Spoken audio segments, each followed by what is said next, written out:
Welcome back to the show, everybody. It's your host, John Scardina. I am so excited to talk to Justin Pierce today. Justin Pierce comes out of Los Angeles. He's the emergency manager there at LAX and works with LA airports. So we're going to be talking all about that and his perspective of emergency management today. Justin, again, comes back from an awesome background. He's worked all over the country.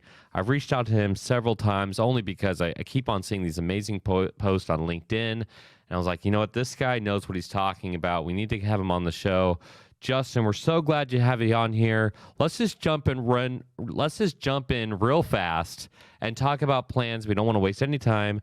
What do you think about the planning process and emergency management, and how can we update the field? I think every plan needs to start with a blank sheet of paper, and you go from there. I think that when you start to look at other plans for inspiration, that's one thing. But when you start grabbing those templates and just trying to fill out the template, you kind of lose sight of what you're even writing for, and what procedures you're trying to accomplish. So I would always recommend to all new and experienced emergency managers, if you have to write a plan, start with a blank sheet of paper. I like that. So do you know who Rodney Melsick is, Justin? No, I don't. Rodney Melsick worked for the UN for about 20 years and then worked on the national strike team, FEMA's IMATS, for about 20 years.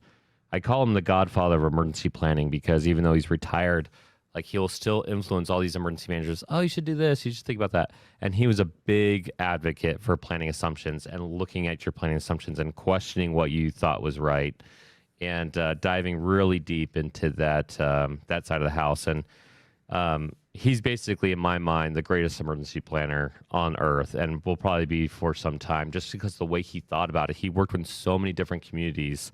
And you sound like a disciple of Rodney Melsick. That's why I was impressed with your comment. Yeah, it goes down to this essentially the ground root of, emergency management has been changing so rapidly. Essentially, as the field has been kind of waking up to the use of data, as the world has been starting to ask questions of what emergency management is. I feel like half the time I'm just giving a dissertation of what my job function is, and starting to see other roles or other sectors apply emergency management principles. And so I like the idea of peeling back of like what's standard, and saying, hey, is this still applicable? And what should be standard? That's my other question I've been asking myself a lot lately, because emergency management, because it's changing so rapidly, it's hard to define it. I'll ask 15 emergency managers. In fact, almost every episode, I'll ask an emergency manager what they think about emergency management. And they give me a different definition. People who've been in the field for some time, with degrees, without degrees, response backgrounds, not response backgrounds. And as a field, it's very hard for us to come up with a definition. And if we can't come up with a definition, of course, the people who we work with who are not involved in emergency management are going to be very confused about what we do, because they say, hey, I took, as you noted before we recorded, I took an ICS course, so I think I know what it is. Or I have a friend who's a fire chief, so I think I know what command and control is, but you don't really do command and control. And so, like, it's all these different nuances, and it begs the argument, should we start to come up with everybody across the field understand at least the definition, and two, if you have the definition, should you create standards that you can build off of? Yeah, I think that as an industry, we need some solid talking points that we are pushing out when we work in our communities and organizations. I completely agree. I think that if you ask 10 emergency managers what we do, you're going to get 10 different responses, and that's a huge problem, particularly when it comes to articulating to our elected officials and our C-level folks about the value of emergency management and what we bring to the table, to an organization, to a community. When you don't have a solution, or a solid solution, or a vision across the board, it becomes very confusing. And as a result of that, I think that's where we're at now, where we're a mile wide and an inch deep. We get Yes. involved in all these different things, and we Yes. don't really specialize in one thing. And the way one city does emergency management is different from another city's emergency management. I think that's one of the bigger challenges that we have right now as an industry that need to come together and figure out. So we're all sort of operating or singing on the same sheet of music. Real quick, we're going to pause for this week's Disaster Tough endorsements.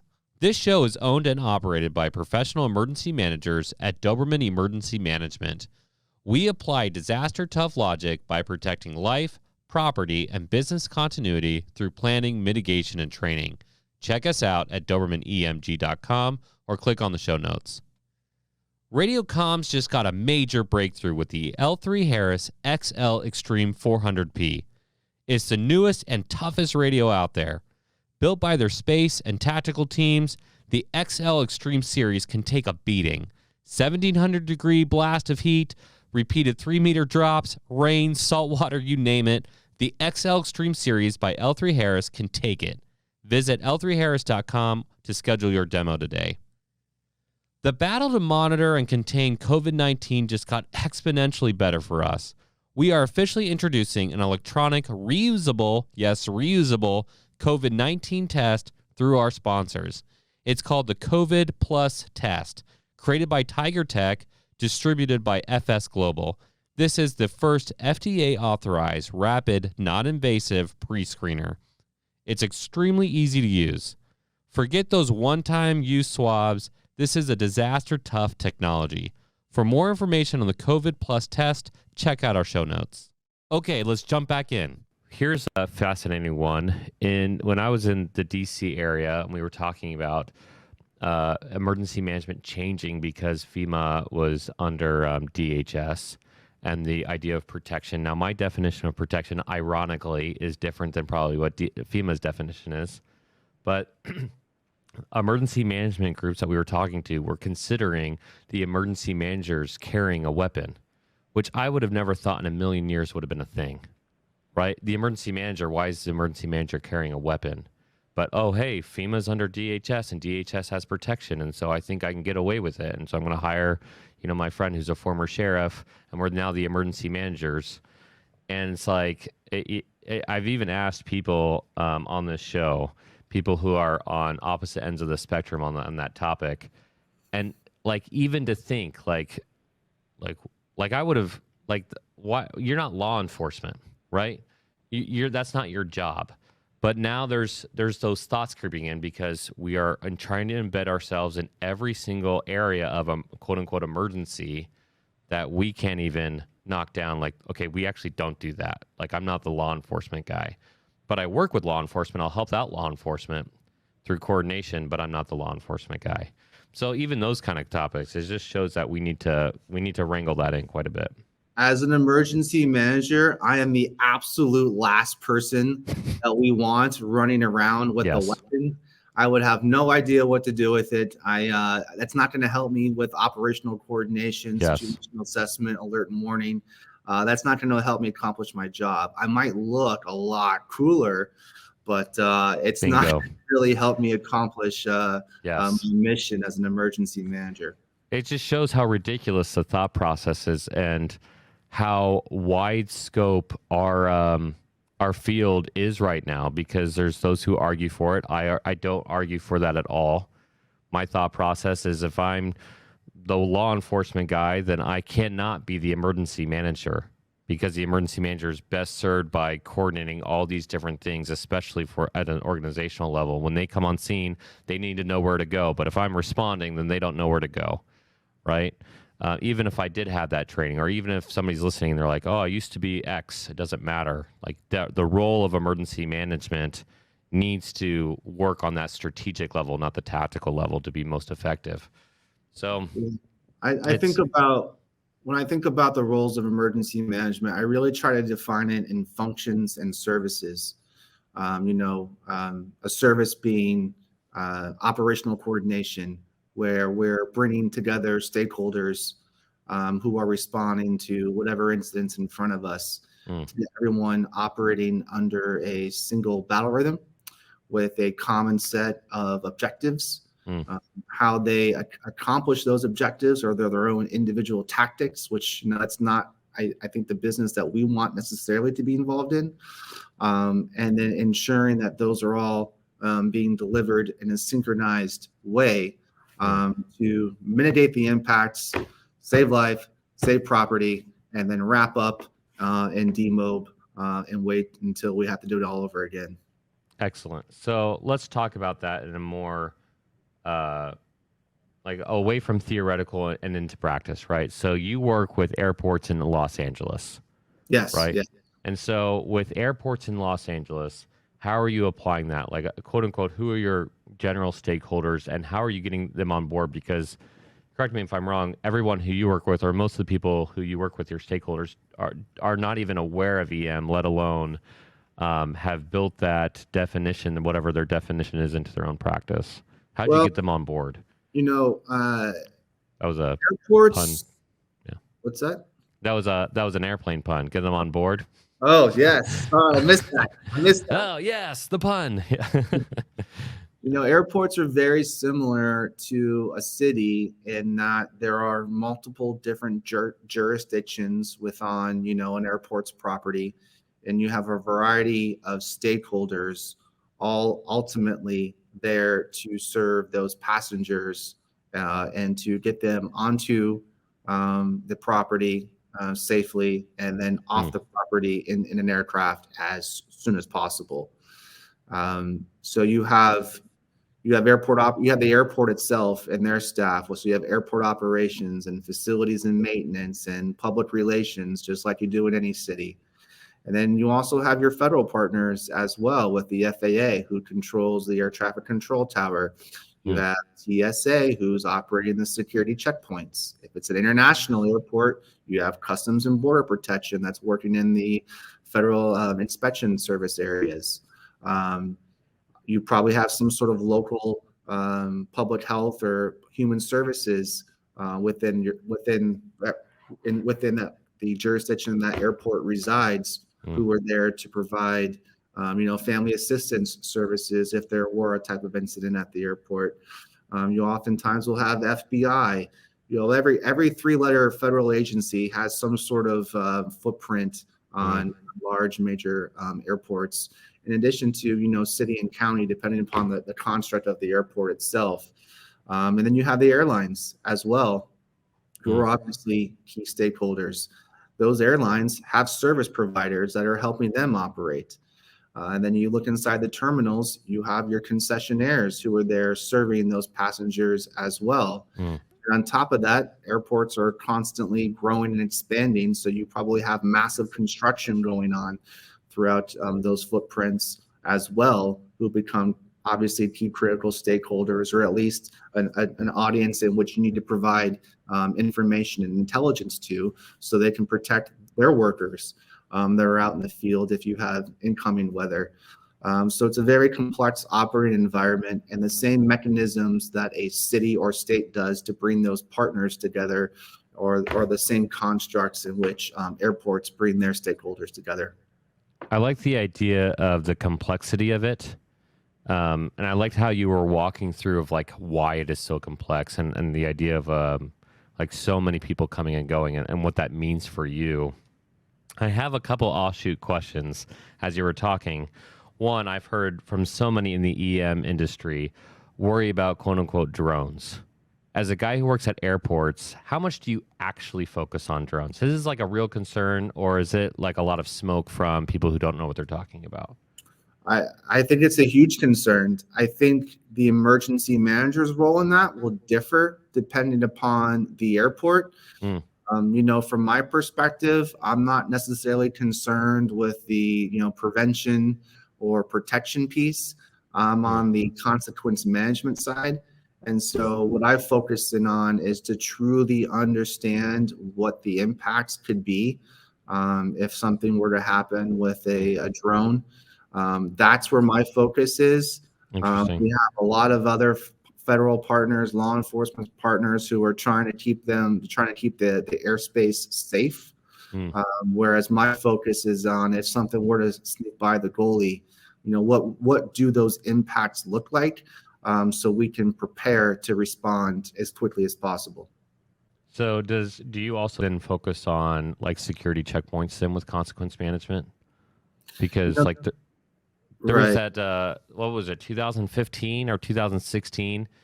DHS did like what 72 tests trying to get materials through TSA. It was like 69 failed. It was just hilarious, like of how much they were able to get through. And there's the idea of the, we were talking about this in my master's actually, of like the idea of security and security presence for versus like actual security, and what does that do? And so, like, do you play with that at all in terms of consequence management or at least mitigation? Yeah, so TSA is a very close partner to any airport, obviously, Right. because of their huge mission of managing those security checkpoints for passengers coming in. We're blessed here at LAX that we have TSA actually embedded in our 24/7 Oh wow. operations center. Mm-hmm. And so we're getting that intelligence directly from their officers in the field of, any situations that they're having, and then disseminating that information. Well, first off, applying that to whatever else is happening at the airport at that time. Yeah. And then, trying to create that common operating picture. And then most importantly, using the notification channels that we have to share that information with the appropriate partners, no matter what it is. Yeah. So, okay. So it goes along with that thought of like, you can, this is like that mixed bag approach of like consequence management really starts with mitigation and just reducing the impact of the disaster. And so when your impacts potentially are less, which is a really bad segue, but I had to call this out. I'm a huge Bengals fan. I'm from Ohio. I'm sorry. Was that you? Were you the reason why they lost? Were you were the play caller there at the end? No, absolutely not. I feel your pain though. And I was walking around the airport the day after the Super Bowl, and there were some very not so happy looking Bengals fans walking around. It doesn't look like they'd slept at all. They were crying. Their eyes were all red. Yeah. Yeah. It will still be some like Disney story years later, and they just will like skip the fact that they didn't win. Like, have you seen like Miracle on Ice? Yeah. No, it's cool to think about all the different ways of consequence management and all the overlaying factors of, okay, are we doing everything on prevention so that we can deal with lesser consequence, or is there some things that we just know we can't stop? And so what is going to be the impact? What is the acceptable level of risk here? If you were going to give like just general advice to emergency managers, especially if they're getting that organizational level or maybe even city level, and they're starting to walk through that process of consequence management, what's the starting point? Like, where do you start to create your parameters of what's acceptable level of risk? I think first understanding what that level of risk is and truly understanding the threats and hazards to your jurisdiction. And then based upon that, you can help prioritize your planning efforts and then determine which capabilities you specifically need to enhance to be able to more effectively respond to those things that you've deemed, high risk. Because look, the amount of threats we have today it's never ending. They're constantly growing. Running around playing whack-a-mole, which I see a lot of emergency management agencies do because it's just a next big topic, I don't think is a very effective approach. I think we have to be calm and steady, starting with truly understanding of what's going to make a real bad day even worse, and then working up from there. So FEMA is doing this cool thing with their national teams now. Cameron Starrett was on here, and I think Tim Britt, for those who are listening, might want to follow up on that. But they're finally getting into the space, and when I say finally, it's like I was pitching this for years, is when they get out to a disaster now, they're looking at like the cascading effects of not just the response, what could go bad, but also the impacts of their response. And years ago when they would write their IAP, it was like, okay, my next 12 hours of my ops period, my next 24-hour ops period.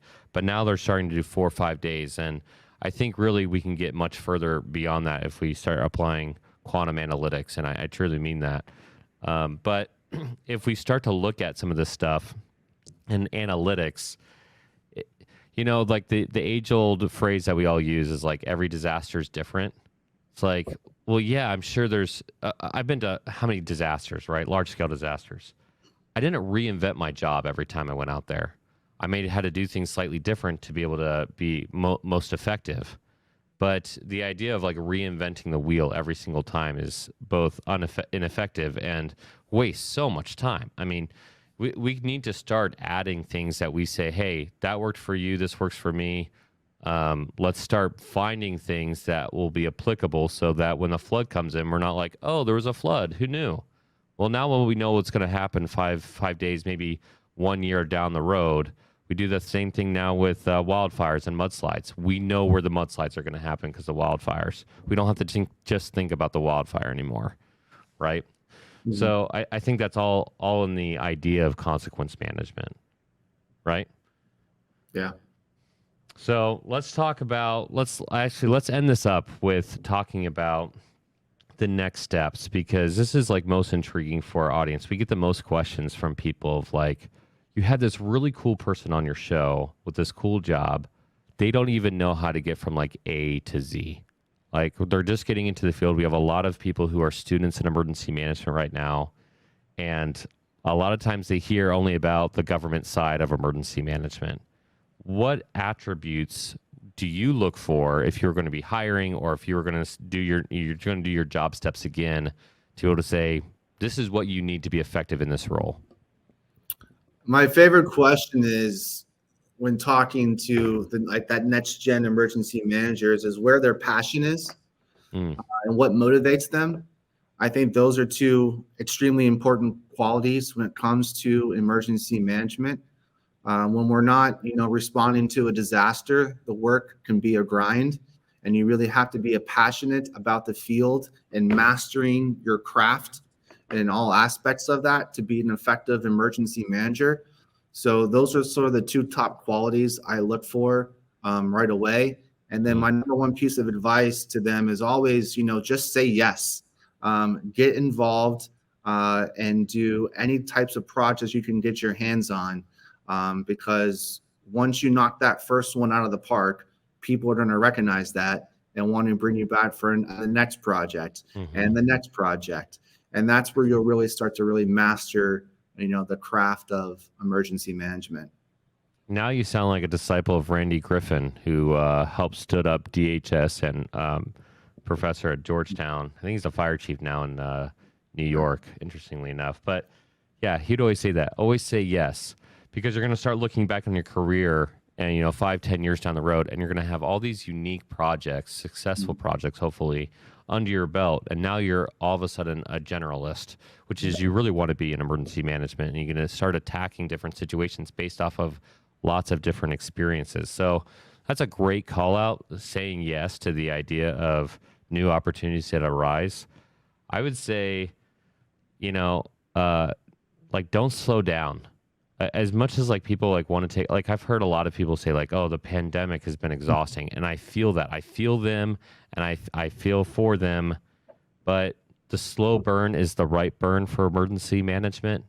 Being calm in that storm, yes, is exhausting. But like if you have a long-term outlook here and you keep on moving the needle forward, like don't allow yourself to stop, because once you stop, like now you're getting behind the curve, especially if you're new into the field. So I would say just keep pushing. Keep pushing and become absolutely obsessive about learning everything you possibly can about emergency management. It's not just a job. It should become part of part of your life as a whole.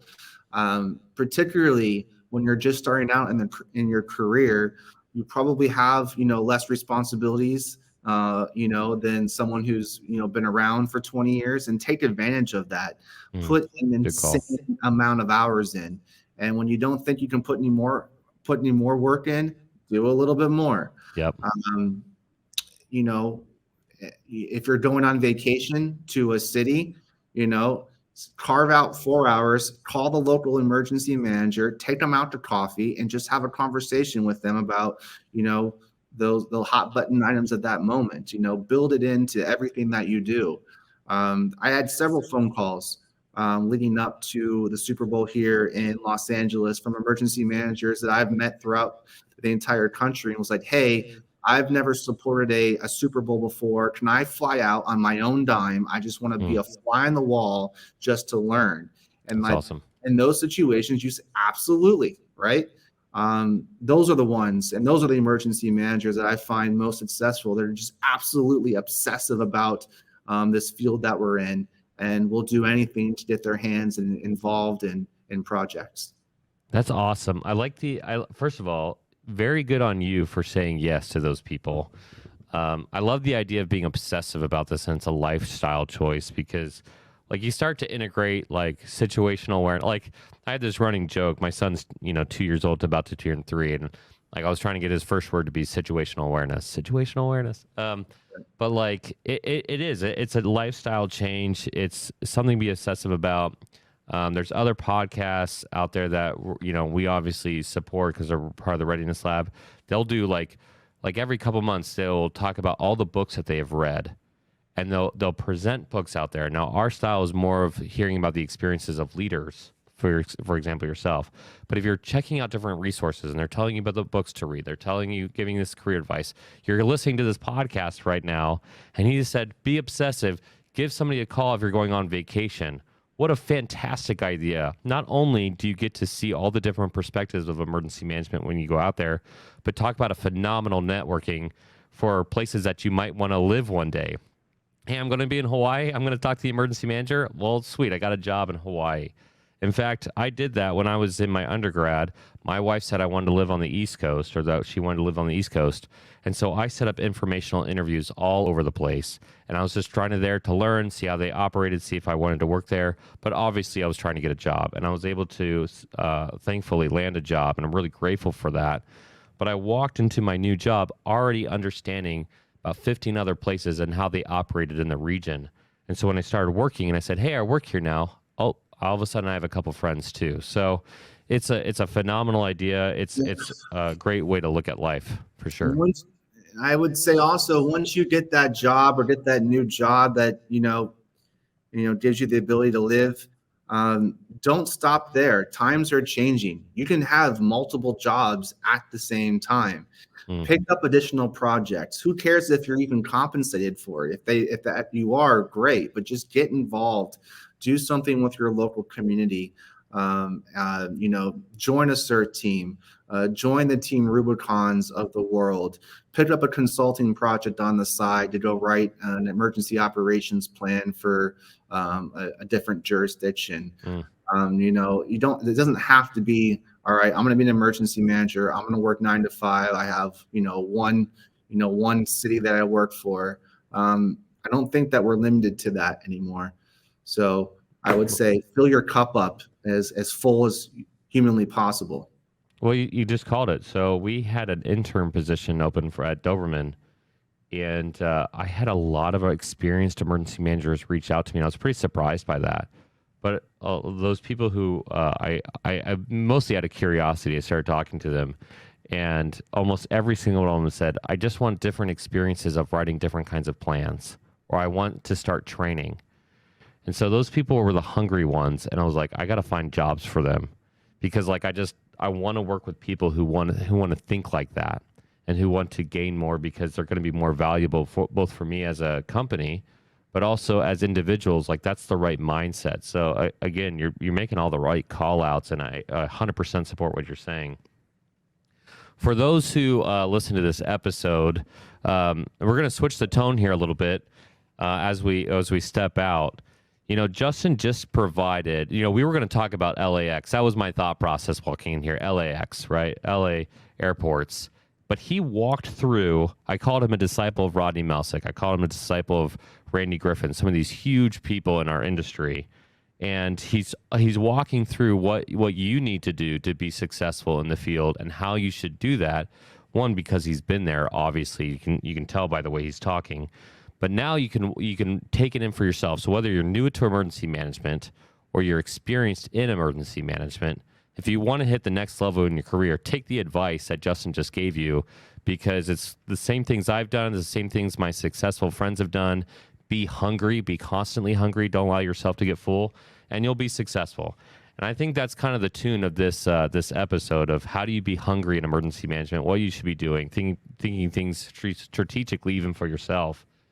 And so if you like this episode, if you gain something from it, so we want you to do a couple things for us. We want you to put on social media, maybe something you learned, maybe a shout out to Justin, maybe you want to tag him, Justin Pierce. Go on Disaster Tough Podcast social media channels. Check that out. Tell us what you're thinking about in your career. If you need advice, ping the field. You know, there's a whole community out there who's willing to give advice, and we're happy to do that. So if you have that thought process, give us a comment. If you like this episode, give us that 5-star rating. Yes, this is the shameless plug. Give us a 5-star rating and subscribe, and we'll see you next week.